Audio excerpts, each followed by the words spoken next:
अस्सलामुअलैकुम दोस्तों सज्जनों बेलियो की हाल चाल ने तुहाडे ते अज जनाब है ताए होरां नाल मुलाकात दिहाड़ी करान लगे हाँ।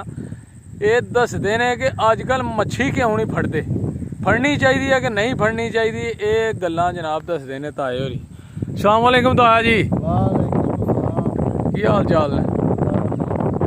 ते अजकल मच्छी फड़नी चाहिए है कि नहीं? अजकल मच्छी नहीं फड़नी चाहिए, अजकल मनु ही है गौरमेंट भी हाँ वैसे भी मच्छी जी है ना बच्चे ते आई होंगी।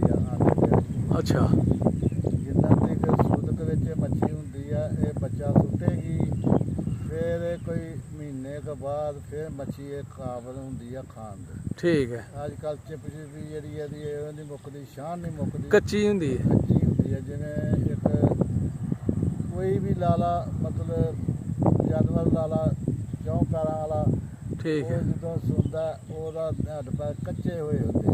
अच्छा अच्छा अच्छा, ऐसे जो कार होंगी ਉਹਦੀ ਵਜ੍ਹਾ ਨਾਲ ਨਹੀਂ ਅੱਜ ਕੱਲ੍ਹ ਫੜਨੀ ਚਾਹੀਦੀ ਮੱਛੀ। ਠੀਕ ਹੈ। ਇਹ ਤਾਏ ਹੋਰੀ ਜੀ ਮਾਹਰ ਨੇ ਮਛੇਰੇ, ਸਾਰੀ ਉਮਰ ਤਕਰੀਬਨ ਇਹਨਾਂ ਨੇ ਜਿਹੜੀ ਹੈ ਨਾ ਮੱਛੀ ਫੜੀ ਹੈ। ਦਰਿਆ, ਸਮੁੰਦਰ, ਨਹਿਰ, ਛੱਪੜ ਕੋਈ ਚੀਜ਼ ਨਹੀਂ ਜਗ੍ਹਾ ਛੱਡੀ ਇਹਨਾਂ ਨੇ, ਹਰ ਜਗ੍ਹਾ ਦੀ ਮੱਛੀ ਖਾਦੀ ਦੀ ਵੀ ਹੈ ਤੇ ਫੜੀ ਦੀ ਵੀ ਹੈ। ਬੜੇ ਮਾਹਰ ਮਾਸ਼ਾਅੱਲਾ, ਬੜਾ ਅੱਲਾਹ ਤਾਲਾ ਨੇ ਇਹਨਾਂ ਨੂੰ ਜਨਾਬ ਹੁਨਰ ਦਿੱਤਾ ਦਾ। ਠੀਕ ਹੈ ਜੀ।